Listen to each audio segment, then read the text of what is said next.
La misión que nos hemos encomendado con Lucas es tratar de hacerles ver todos los beneficios que tiene el ejercicio profesional en lo que hace al desarrollo de productos dentro de nuestra farmacia.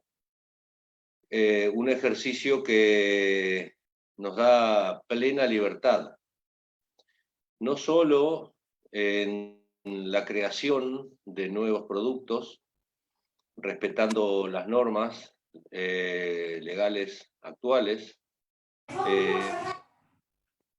sino también para el desarrollo de productos que eventualmente ya existen y que nosotros podemos de alguna manera mejorar, en una época en donde cada vez más la sociedad requiere una atención personalizada y un desarrollo de productos personalizados. Como para los que no saben, por ejemplo, a modo de ejemplo nada más, yo estoy desarrollando una fluoxetina nasal para hacer que el médico prescriptor cuente con una herramienta que pueda ajustarse perfectamente a la necesidad de un paciente. Por supuesto que eso me va a llevar tiempo, me está llevando tiempo, pero eso nos va a abrir el panorama para que un paciente no esté condenado a utilizar 20 miligramos con todo por vía oral, con todo lo que eso implica, sino a utilizar una dosis menor, con menos reacciones adversas y ajustada a su metabolismo concretamente, a su genética. Así que, bueno, un poco la idea de Lucas fue poner en blanco sobre negro a estos intermediarios como para que veamos el impacto que tiene nuestro ejercicio. Así que bueno, los dejo tranquilos, espero, te doy la palabra, Lucas, y nuevamente les agradezco a todos los que están aquí por escucharnos. Tengan buenas tardes y disfruten. Hola, ¿cómo les va? ¿Cómo están? Bueno, gracias de nuevo por su tiempo, que realmente lo valoramos mucho. Vamos a intentar hoy verlos y voy a intentar que lo podamos, este hecho de generar conciencia, verlo desde el punto de vista general, digamos, y después meternos en el mundo nuestro, en el mundo de la salud, en el mundo de la farmacia. Estoy escuchando una conferencia. Para... ¿Qué? Y esto va a tratar de no durar más de 40 minutos para después poder conocer sus opiniones y ver cómo ven el tema. Tenemos limitaciones, hay limitaciones, pero el mundo ha dado un vuelco con respecto al mundo de los intermediarios. Cada vez los intermediarios empezaron a ser menos necesarios en la vida de todas las personas. Y encima de no ser necesarios, nos encontramos con el tema de que muchos son nefastos o ineficientes, o en el mejor de los casos perjudican poco. Y que en realidad la existencia del intermediario en la mayoría de las oportunidades que podemos encontrarlos, simplemente, o sea, está atada a o una legislación o alguna reglamentación, y no el sentido común. Pero por eso vamos a intentar verlo no desde el ámbito y de meternos directamente en el ámbito nuestro, en el que tenemos cotidiano, sino intentar verlo desde otro lado para poder asimilarlo después y ponernos a pensar en el mundo nuestro en el que estamos, en la realidad que vivimos, y de esa manera ver qué podemos hacer, cuáles son las acciones que podemos tomar para poder liberarnos y tener mayores libertades, como muy bien les decía Guille. Eso es lo que perseguimos, que ustedes realmente tengan la libertad absoluta, porque además se la merecen, o sea, son actores fundamentales de lo que es el sistema de salud. Y, como yo les digo, tuvieron el privilegio de salvar muchas vidas durante el año pasado, y creo que cuando ustedes se remonten a su ejercicio farmacéutico, su ejercicio profesional farmacéutico, han salvado muchas más. Lo que pasa que lo del año pasado fue algo que les dio notoriedad, nada más que eso, y es lo que tienen que lograr aprovechar, esa notoriedad que han tenido, ese protagonismo que se les ha dado para realmente hacerlo valer. Esto le hemos puesto así, como un signo de pregunta, ¿será el fin de los intermediarios? ¿Cómo adaptarse y qué exigir en este cambio de era? Realmente estamos viviendo un cambio de era. No es un momento donde haya cambios puntuales. Esto es como una nueva revolución, como fue la revolución industrial, como después han venido distintos cambios importantes en el mundo. Estamos viviendo realmente una revolución y un cambio de era. Les muestro lo que es una cadena de distribución para que ustedes, para aquel que no ha estudiado negocios o que no lo ha visto, pero es algo que todos vemos todos los días. Hay materias primas, pónganle acá y piensen ustedes en las que utilizan. Hay un lugar donde se transforman esas materias primas en productos. Después, generalmente hay un mayorista, hay un minorista y al final está el consumidor. En todos estos lugares hay márgenes de ganancia o costos que se van incorporando. Lo que ha logrado la tecnología hoy es que el fabricante se pueda llegar directamente al consumidor. Y eso ha hecho muy eficiente un montón de cadenas de producción. Porque lo que hace es que se puede enfocar este producto final, que está acá, en el consumidor final.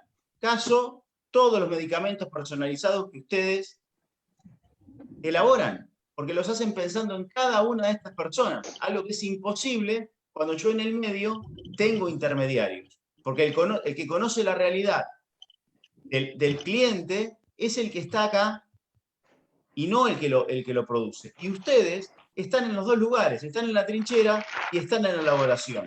Entonces, por eso pueden tener esa excelente relación que tienen con sus pacientes, con aquellos a los que ustedes les ayudan a mejorar la vida. Esto es un ejemplo general, genérico, no está diseñado para la farmacia, pero aplica perfectamente. Entonces, es importante que lo vean y lo vean graficado. Todos estos se quedan con una porción de la torta y lo importante es si agregan o no valor, porque hay casos, por ejemplo, en la distribución de lo que son las bebidas y demás, donde el intermediario realmente cumple con la función del transporte, con una función de financiamiento, y realmente se hace importante en la cadena de distribución.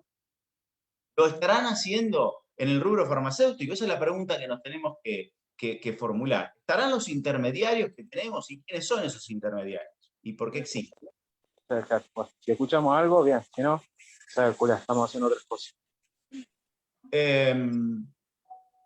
Pongo estos ejemplos que son clásicos que todos los hemos conocido.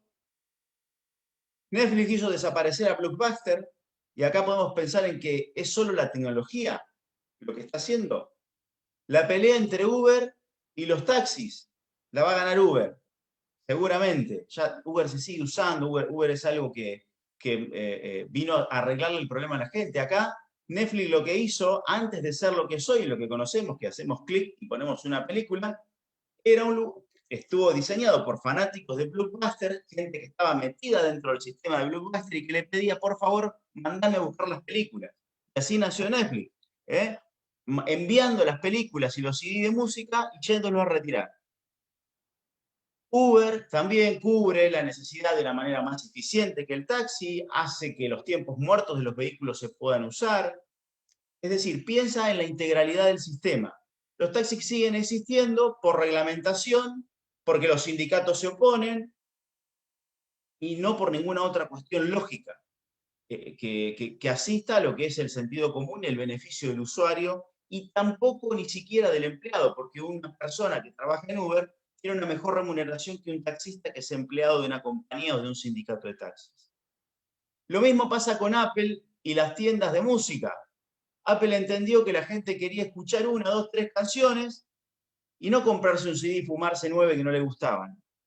Entonces desarrolló el iPod, después se dio cuenta que a la gente le gustaba lo que era bonito y quería tener internet todo metido en el teléfono, hizo algo mejor que el BlackBerry y también se fue sobre el BlackBerry. Y el caso de Amazon es similar contra las tiendas de retail. nosotros tenemos nuestro Amazon criollo, que es Mercado Libre, que es la empresa más valiosa de Latinoamérica, que, bueno, factura mucho más que todos los shopping de Latinoamérica. Hoy por hoy tiene un valor mayor. ¿Por qué? ¿Cuál es la clave de todo esto? ¿Es la tecnología la clave? Bueno, la tecnología es la herramienta, porque todos están apoyados en una base tecnológica. Pero la verdadera clave es que todos ellos se fijaron en el cliente, en lo que el cliente, en lo que el paciente, en lo que está del otro lado, el usuario del servicio está haciendo. Y eso es lo que ustedes hacen todos los días de su vida cuando ejercen su profesión. Ustedes conocen la intimidad de sus pacientes, conocen el momento en el que una persona está sufriendo, conocen el momento en el que una persona está necesitando de algo porque un familiar la está pasando mal, conocen el momento de alegría cuando una persona concibió un bebé y está embarazada, cuando el bebé nació, cuando los hijos crecen, conocen nuestra intimidad, conocen, a ver, voy a ser un poco grosero, pero conocen hasta cuando un cliente va a comprar preservativos, o cuando un cliente tiene un problema o quiere, por decirlo así, tener un mejor bienestar y va y compra y usted lo asesoran con algún suplemento dietario. Ustedes conocen a su cliente, entonces se enfocan en sus clientes. ¿Qué les quiero decir con esto? Los llamo clientes, son sus pacientes, pero en el sentido de que ustedes le entregan demasiado valor. Los únicos necesarios en esta relación son, además del médico que prescribe el medicamento, que eso es algo correcto y eso es algo que está bien, porque es otro actor importante de la cadena de salud, y aquellos que tienen vocación, que son la mayoría, la realidad es que están inmersos y son presos de un sistema que lo único que hace es quitarle valor a su profesión. Y se abusan de la vocación que tienen los médicos y de la vocación de servicio que tienen ustedes, esos intermediarios que después vamos a ver.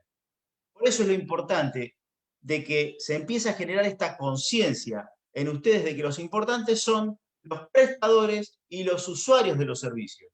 El resto, si no viene a agregar valor y no viene a solucionar problemas y no viene a dar un mejor estado de situaciones para quienes son los importantes, para el paciente, para el prestador, está molestando. Está haciendo algo, está ocupando un lugar que no debería ocupar. Y que quienes ocupan esos puestos, salvo excepciones que las hay, por lo general lo hacen con algún motivo que tiene que ver, al menos, o raya de dudosa procedencia. Porque si no, yo no me meto en una organización en la que no está agregando valor a lo que estoy haciendo. O quizás por error, por equivocación. Nuestros intermediarios. Estos son los nuestros. Las asociaciones profesionales, que nos afectan a todos, en todas las profesiones hay una. Los colegios, que requieren inscripción, y en realidad tienen una función delegada del Estado. Y lo único que hacen es sumar un nuevo impuesto, como deben ser en la mayoría de las provincias, del pago de una matrícula para poder ejercer la profesión. Algo atado al sentido común, algo que les devuelva mejores condiciones de pago, mejor trabajo, más rentabilidad a su negocio, financiamiento, ayuda en los momentos en los que por ahí el negocio puede pasar, ustedes tengan algún problema. No conozco ningún caso en estos 25 años de ejercicio en lo que tiene que ver con el ámbito de la salud. Después están otros intermediarios, que son las obras sociales y las prepagas. No vamos a entrar a hablar de quién dependen las obras sociales y la reputación de esos señores. Y de las prepagas que están inmersas, de forma absolutamente lícita, en buscar un negocio dentro de lo que es pero están inmersas dentro de un sistema que ya está, donde están las libertades coartadas, las personas, para poder elegir en el hecho de lo que desean aportar al sistema de salud. Piensen en casos como PAMI, en casos como IOMA, IOMA, que es el instituto en la provincia de Buenos Aires, IOSE, que es el instituto del Ejército. Piensen en cada una de sus obras sociales provinciales donde los empleados son cautivos y el nivel de atención que tienen. Y por último, el Estado, que lo único que hace es asaltarnos con cada impuesto que nos cobra. Entonces, ¿sirven estos intermediarios? o solo están amparados en legislación y no en el sentido común. No otorgan ningún beneficio real. Generan impuestos y gastos y reglamentación que encarece el sistema, porque la reglamentación también encarece el sistema. Eso no quiere decir que el ejercicio profesional se va a hacer sin tener ningún cuidado y sin seguir lo que son las normas necesarias para poder hacerlo de una manera correcta. Y justifican su existencia en falsas necesidades y en ventajas reñidas con la lógica. Pongo un ejemplo. Si una obra social o prepaga les viene a pedir a ustedes un crédito por algún motivo, ¿cuál es el sentido de que ustedes tengan que entregarle un crédito abierto para que esas personas consuman de su capital de trabajo y ellos les paguen al crédito? ¿Por qué motivo no les adelantan el dinero, se consume ese dinero y los afiliados a la obra social y prepaga utilizan el servicio? ¿Cuál es el motivo para no hacerlo así? ¿Cuál es el motivo para que los valores que se fijen, los precios que se fijen de venta, muchas veces estén debajo de los costos? ¿Cuál es el motivo por el cual sigue existiendo este sistema? Simplemente es esto. Este disparador para que ustedes se pongan a pensar en realmente el por qué están ahí y para qué sirven los intermediarios. Me gustaría poder compartir con ustedes, y los escucho y leo y escucho sus opiniones, y a lo mejor están pensando que estamos locos en lo que estamos planteando. Sabemos que la legislación, la reglamentación no impide el hecho de que haya un ejercicio profesional por fuera de los colegios, pero es el único motivo. No hay otro. Y son organizaciones que no los defienden, que no es que están a favor de ustedes. Alguien que les quiera hacer creer que trabajar a través de alguna obra social que fija el precio de venta de un medicamento debajo del costo, a ustedes los beneficia, les está mintiendo. Alguien que no se fija en el plazo de pago que va a tener una obra social o una prepaga, también les está mintiendo. Porque son costos que se pagan o es su dinero que ustedes están invirtiendo para que otro esté haciendo un negocio o estar sosteniendo un costo fijo que no tiene sentido de ser. Como no tiene el sentido de ser el hecho de tener una tienda para ir a buscar un DVD en el día de hoy, porque lo puedo poner por internet y ver la misma película. Porque no tiene ningún sentido que vaya a comprar 500 CD si puedo tener un iPod con Spotify o YouTube y escuchar lo que quiera. Si eso es posible en el mundo del entretenimiento, ¿por qué seguimos con todo este tipo de regulaciones en el mundo de la salud? Esa es la pregunta que nos tenemos que hacer. ¿Qué beneficio nos entrega estar inmersos en este sistema? ¿Y cuáles son las maneras en las que podemos pasarla mejor hasta que en algún momento la lógica y el sentido común primen sobre el sistema instalado y esto comienza a cambiar? No me quiero explayar mucho más porque me gustaría escucharlos, me gustaría mostrárselo de alguien más que vivió esta experiencia de ser víctima de los intermediarios y ponerse a pensar, más que nada, en tener cuidado con ser yo un intermediario. Seguramente el día que estemos todos, o alguna generación esté toda conectada con un chip insertado en el cerebro, este tipo de reuniones serán innecesarias, porque todos sabremos lo que el otro está pensando y nos comunicaremos de otra manera. Pero lo importante es que ustedes conecten con las emociones de sus pacientes y clientes, que los conozcan, que se preocupen por ellos. Esa es la manera de no ser yo un intermediario, de no convertirme yo también en alguien que simplemente está haciendo un obstáculo entre lo que el paciente necesita y lo que yo le puedo dar. Cuando yo conecto con las emociones, cuando lo hago sentir bien, nunca voy a ocupar el lugar de intermediario, porque esa emoción es irreemplazable para esa persona. Y es lo que tenemos que lograr hacer, no caer y entregarle realmente valor al que está del otro lado. Se conecta de las emociones y ustedes tienen la gran posibilidad de conectarlo y hacerlo a través de solucionar un problema importantísimo o un problema muy valioso para el paciente como es la salud. y lo hacen de una forma individualizada, pudiendo resolver cuestiones que la industria no puede resolver, que la industria no está interesada en resolver, que los colegios, a los cuales los colegios y al mismo Estado no le importa resolver. Esa es la gran ventaja que ustedes tienen, conectarse con las emociones de sus pacientes. Como cada uno de esos mensajes que han recibido aquellos que se lanzaron a hacer el ibuprofenato y que Guille, algunos han tenido la grandeza de compartirme y sinceramente me ha hecho llorar más de una vez, ha tenido esa virtud, o los comentarios estos que ustedes han tenido en alguna de las charlas que hemos hecho, que les agradezco que me las hayan hecho, y realmente felicitarlos por eso.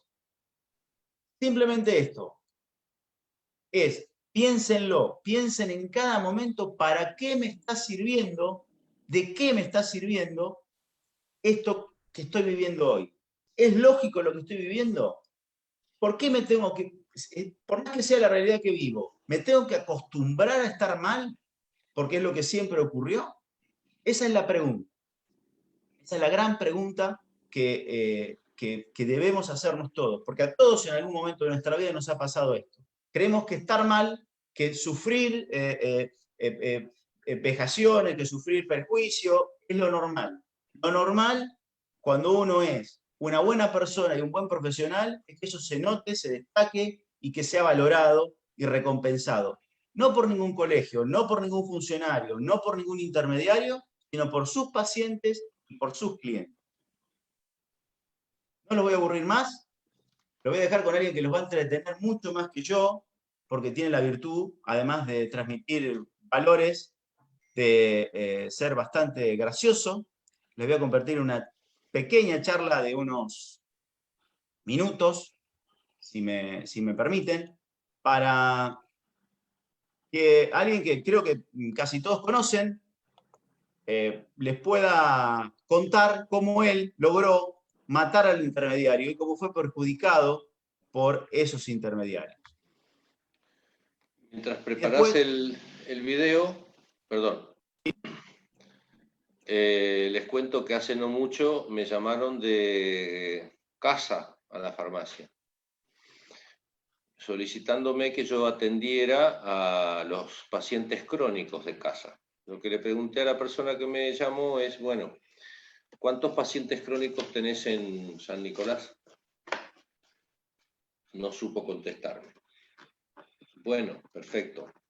¿Cuánto crees que los pacientes que me van a comprar en la farmacia van a consumir por mes? Tampoco me supo decir.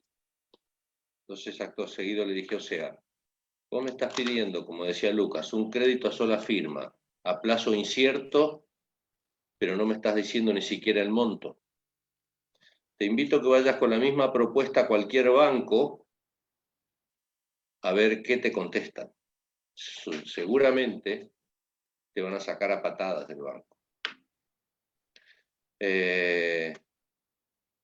Y otra, hablando de las necesidades del paciente.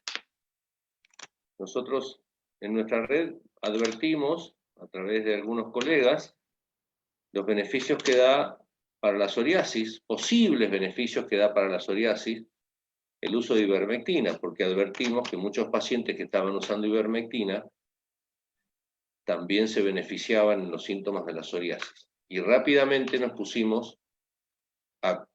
contactamos a los dermatólogos, yo lo hice y algunos otros lo hicieron, y empezamos a hacer, junto con el dermatólogo, un trabajo para ver si lo que creíamos tenía un sustento real.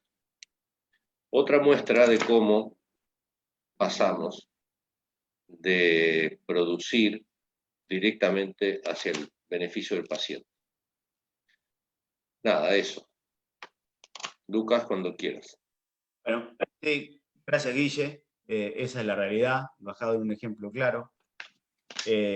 Bueno, lo dejo con Hernán Casiari, una charla que quizás hayan visto, el que no la vio, disfrútela, porque realmente es ejemplificadora de lo que son los intermediarios en este siglo XXI, y la costumbre no es, la invalidez de los intermediarios no es solo en el mundo de la salud. Hola, ¿cómo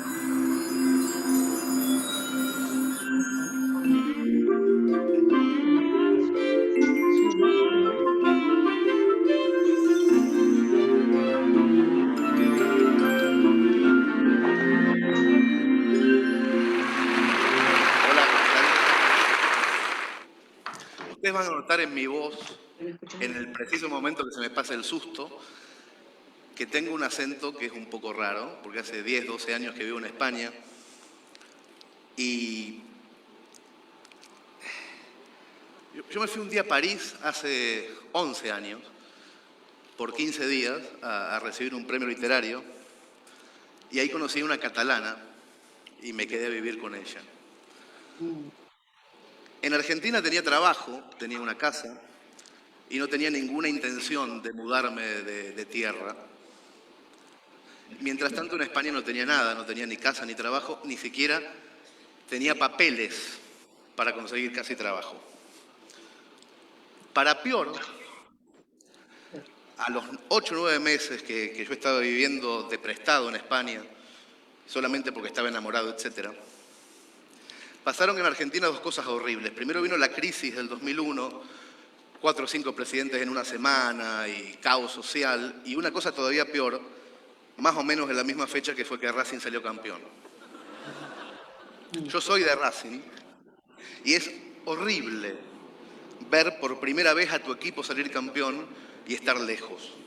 Lejos de tu tierra, pero en mi caso particular lejos de mi padre, con el que siempre pensábamos que íbamos a ver ese acontecimiento si ocurriera juntos. Esas dos circunstancias, la crisis económica de Argentina y el hecho de que tu equipo salga campeón, ocurrieron a la vez y me enseñaron algo que yo no tenía la menor idea de que podía pasar, que tiene que ver con que el dolor y la fiesta, la tragedia y el triunfo son lo mismo cuando estás en otra parte. No poder estar llorando con los tuyos cuando pasa algo horrible, no poder estar festejando con tu gente cuando pasa algo maravilloso, te pone inmediatamente en fuera de juego. Como yo estaba en España solo y estaba triste, se me ocurrió abrir un blog y me puse a escribir. A ese blog le puse de nombre Orsay, que quiere decir en jerga futbolística, justamente, que uno está fuera de juego, que no estás habilitado para jugar. Yo en esa época no conocí internet más que para mandar correos electrónicos y chatear cada tanto con mis amigos de Mercedes. Por eso lo que ocurrió cuando abrí ese blog para mí fue una sorpresa tremenda. Imagino que en esa época a todos les pasó lo mismo. Empecé a escribir cuentitos en ese blog, a veces con mi voz propia, a veces disfrazado de personajes, una ama de casa, un vidente, una princesa. Y de a poco se fue acercando gente de países raros, de Honduras, de Nicaragua, también de acá, de España. Y Orsay se fue convirtiendo en una especie de comunidad involuntaria de lectores. Yo no hacía absolutamente nada para reunirlos, quiero decir, yo no ponía carteles en mi blog diciendo pasen por acá, siéntanse cómodos, generen comunidad. Yo lo único que hacía era escribir cuentitos. También escuchaba los comentarios que dejaban los lectores esos cuentos y también casi todo el tiempo conversaba con esos lectores. Cuando esa comunidad se hizo todavía más grande, por culpa del boca a boca, y sobre todo cuando se hizo más fervorosa, algunas empresas tradicionales de la comunicación y de la cultura empezaron a escuchar ese barullo de voces que había. Ay, mira, hay un tipo que escribe y la gente está ahí. Oh. Y empezó a sonar el teléfono de casa. Me empezaron a ofrecer que trabajara con ellos. Las editoriales me proponían hacer libros con las historias que yo escribía gratuitamente en internet y la prensa me invitaba a que escribiera columnas en sus periódicos parecidas a esas cosas que yo escribía en internet. Y yo ahí, y esto lo sé ahora, no lo sabía entonces, en ese punto me parece que cometí un error bastante grave. Me fui a trabajar con la industria. Suspendí la comunicación directa con mis lectores y me dejé poner intermediarios. Un representante, una editorial, un administrador, un editor de contenidos, un gestor. Toda esa gente se fue poniendo en fila india entre mis lectores y yo. Las editoriales, además, me pidieron, para la publicación de mi primer libro, que yo quitara todos los textos gratuitos de internet para que ellos pudieran venderlo. Ahí la cosa se puso un poquito tensa porque yo les dije inmediatamente que eso no lo podía hacer, porque esos textos los había regalado y yo no podía ir casa por casa de cada lector diciéndoles si por favor me devolvían el regalo porque ahora se me había ocurrido con gente de corbata vendérselo. Pero lo peor fue, con el paso de los libros y del tiempo, la sensación permanente de que las editoriales me robaban. Una vez me liquidaron en ventas de un libro de bolsillo, es una anécdota que cuento siempre y que me parece paradigmática.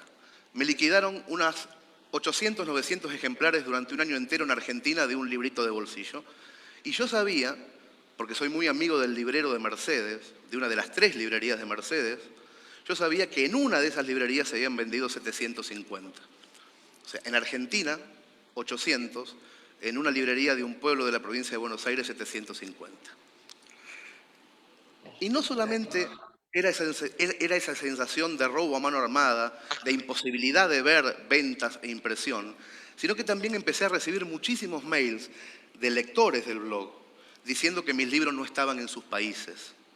Y es que la industria solamente distribuye libros en castellano en los lugares donde es negocio: Argentina, España, México. Pero si un salvadoreño o un peruano quiere mi libro, se tiene que joder, no lo va a conseguir nunca. Con la prensa me estaba pasando más o menos lo mismo. Me pedían columnas de 400 palabras, pero si entraba una media página de publicidad en ese sector, el editor me llamaba para decirme que eran 200 palabras la de esa semana. Cuando vino la crisis económica europea, y las empresas dejaron de hacer publicidad en los periódicos, yo dije, bueno, podré volver a las 400 palabras, pero no. Le sacaron un pliego al diario y yo me quedé con 150. El año pasado, cuando empezaron a arreciar estas cuestiones, yo me harté bastante de todo y renuncié públicamente a las editoriales Mondadori de Italia, Plaza y Janés de España, Sudamericana de Argentina y Grijalbo de México. Y renuncié también públicamente a los periódicos La Nación de Argentina y El País de España. En 1400 palabras, libres, en el blog, los mandé a cagar.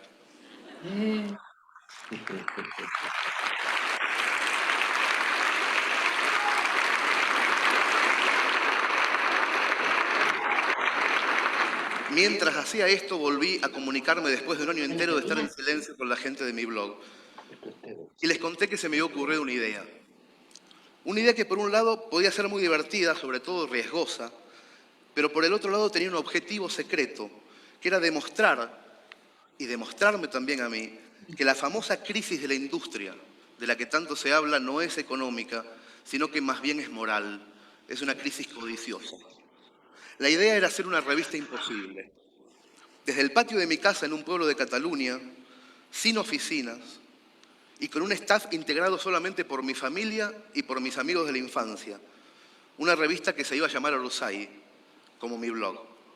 Una noche con Chiri, que es mi amigo del alma, redactamos una especie de decálogo, una suerte de promesa a los lectores.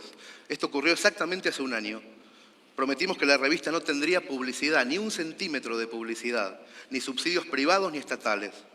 Prometimos que tendría la mejor calidad gráfica del mercado en cualquiera de los países donde se distribuyera, que prescindiría de todos los intermediarios posibles, que tendría una versión en papel y otra versión dinámica para iPad, para iPhone, para BlackBerry y además un PDF gratuito 10 días después para que la revista se leyera independientemente del costo.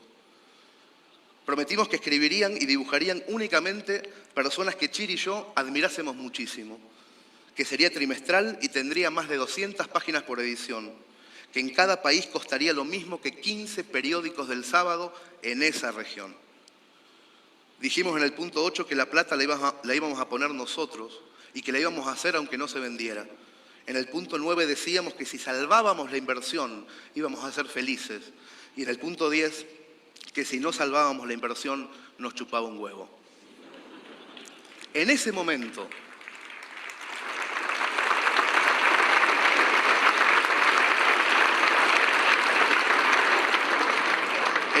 ocurrió una cosa increíble entre la comunidad que se había generado en el blog. Algo que no teníamos previsto. Los lectores de Orsay se encargaron de difundir la idea, de contarle a sus amigos que había unos cuarentones en un pueblito escondido en la montaña que querían hacer una revista de literatura popular, de crónica narrativa, con textos larguísimos, justo en medio de la crisis del papel. Antes incluso de contarles de qué se iba a tratar esa revista, los lectores la empezaron a comprar en masa. La gente se volcó con una fe que yo no había visto en mucho tiempo en un producto cultural. La compraron 10.000 personas, repito, sin saber los contenidos, en preventa, antes de salir. Y es una revista cara, sale 16 euros en Europa y 12 dólares en Latinoamérica. La compraron de todas partes, incluidos salvadoreños, costarricenses, peruanos, latinoamericanos viviendo en Tailandia, en Japón. Los lectores de cada región decidieron distribuirla ellos mismos. La revista, decidimos, no se vendía de a una, sino en paquetes de 10, para que puedas colocar las 9 restantes con lectores de tu zona.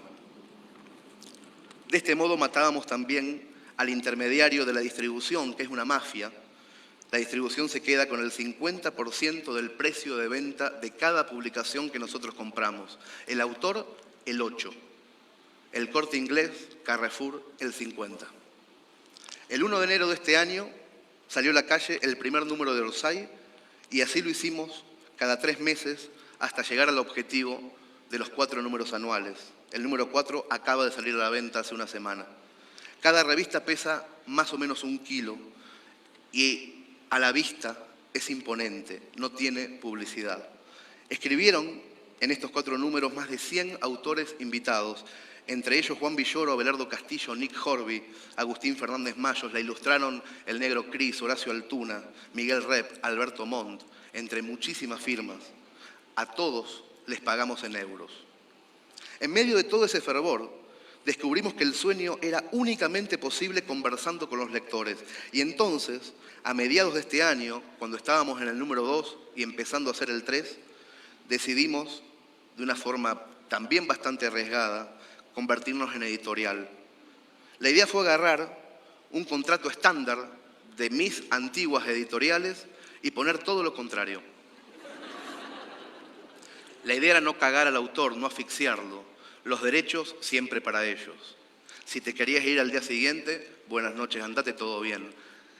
Sobre todo, que en vez del 8 o el 10%, el autor está recibiendo el 50% del precio de venta al público, el 50%. Y más que eso, el autor tiene la posibilidad con contraseña de entrar a una página donde ve la venta online directa de cada lector y tiene un correo electrónico de ese lector para agradecerle o para decirle: yo sé que vos me estás comprando y me estás pagando a mí.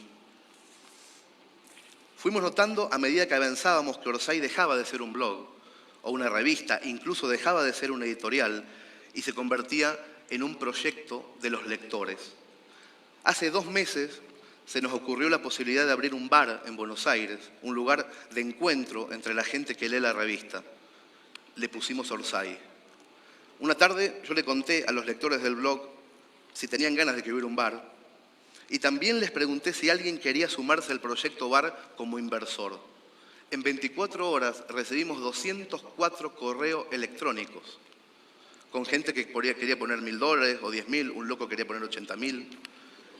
También hubo gente que sin capital se ofreció para pintar el bar cuando empezáramos a armarlo, que se ofrecían a ayudarnos con la habilitación porque trabajaban en algún ministerio, etcétera, o que se postulaban una vez el bar abierto para exponer sus cuadros o para tocar con sus bandas de música.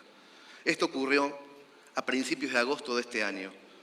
El bar Orsay abrió el jueves pasado en el corazón de San Telmo, Humberto Primo 471, cerveza 2x1 antes de las 22. Y en la inauguración hubo tanta gente que tuvimos que hacer 4 presentaciones, jueves, viernes, sábado y el domingo pasado. En marzo intentaremos abrir otro bar en Barcelona con el mismo sistema, la inversión de los lectores, y el objetivo para el próximo año, además de seguir haciendo revistas, esta vez bimestrales, y además de hacer muchos más libros, será el de abrir un tercer bar en Centroamérica para armar una especie de triángulo iberoamericano de la cultura o de los borrachos que leen o algo, ¿no? Hace una semana estuvimos a punto de que 2,5 toneladas de nuestros libros y revistas se quedaran retenidas en el puerto de Buenos Aires por un malentendido con la Secretaría de Comercio.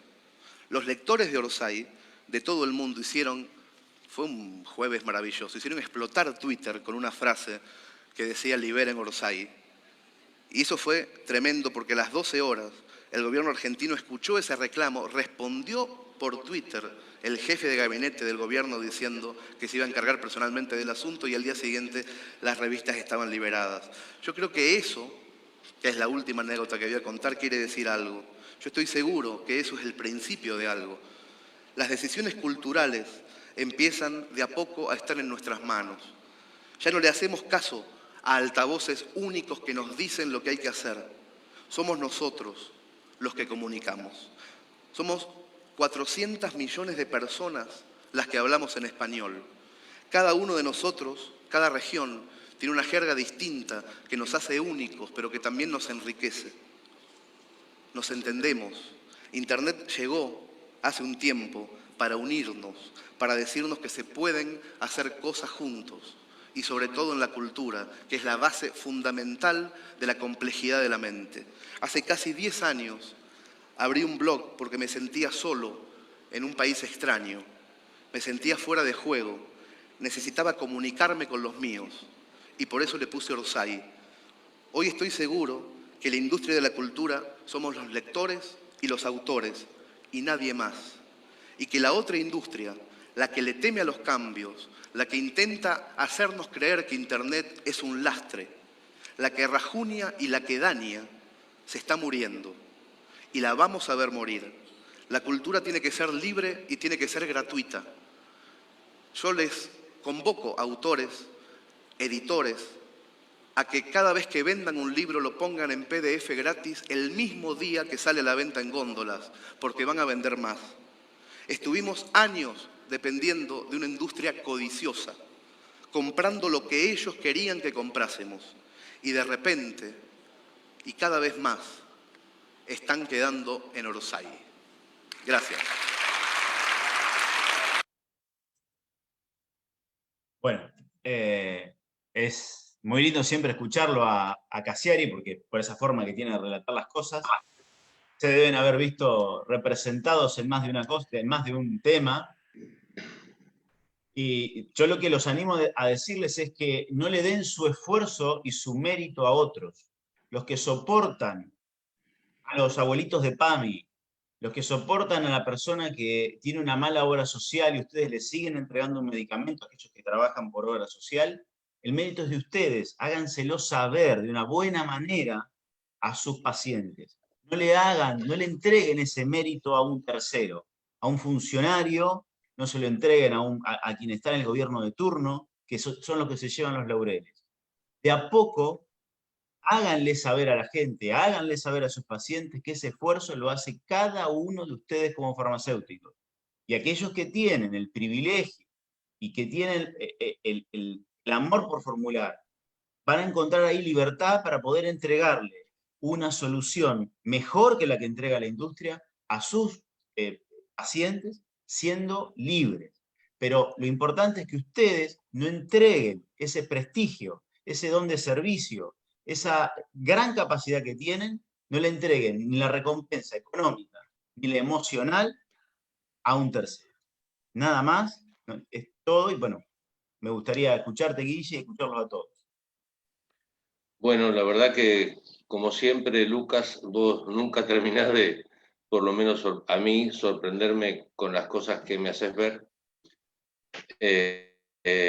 salvando absolutamente las distancias. Me hiciste acordar a la locura que cometí en noviembre del año 2013, cuando presenté mi video en la COFA, ante todos los presidentes de las provincias, de los colegios provinciales, el video que se llamó Salir del Mostrador, y que está en YouTube, cualquiera de ustedes lo puede ver. Me acuerdo que cuando terminó, a diferencia de los aplausos que recibió este muchacho, cuando terminó el video se hizo un silencio que nadie sabía más o menos cómo romper, porque justamente les estaba diciendo a todos los que estaban ahí adentro que eran todos intermediarios. Así que bueno, gracias, espero que esto que nos ha mostrado Lucas les haya servido, les sume, los haga reflexionar.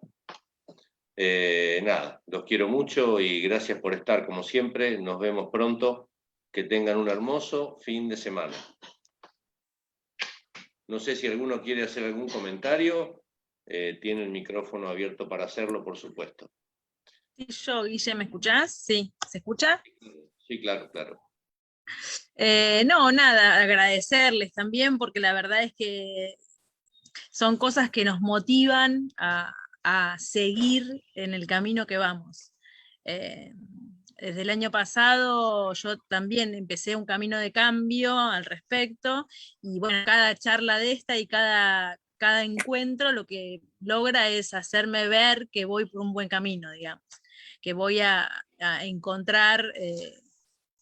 o esto que decía Lucas, de mostrarle a la gente, y la gente lo ve porque se acerca y te dice, te agradece, encontrar ese reconocimiento que está buenísimo. Y eso se logra con este tipo de cosas, digamos, viendo la profesión de otra manera. Así que muchas gracias.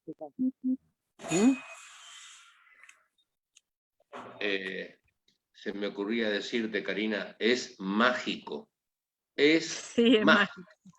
¿Dónde Sí. está? Sí, tal ¿Qué? cual. Bueno, si nadie quiere participar, les deseo buenas tardes. Gracias, Lucas, nuevamente. Gracias, Karina, por tu participación.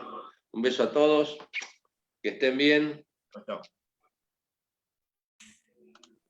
Gracias a todos. ¿Se te rompió ahí en la punta, che? ¿Acá? ¿Ya estaba?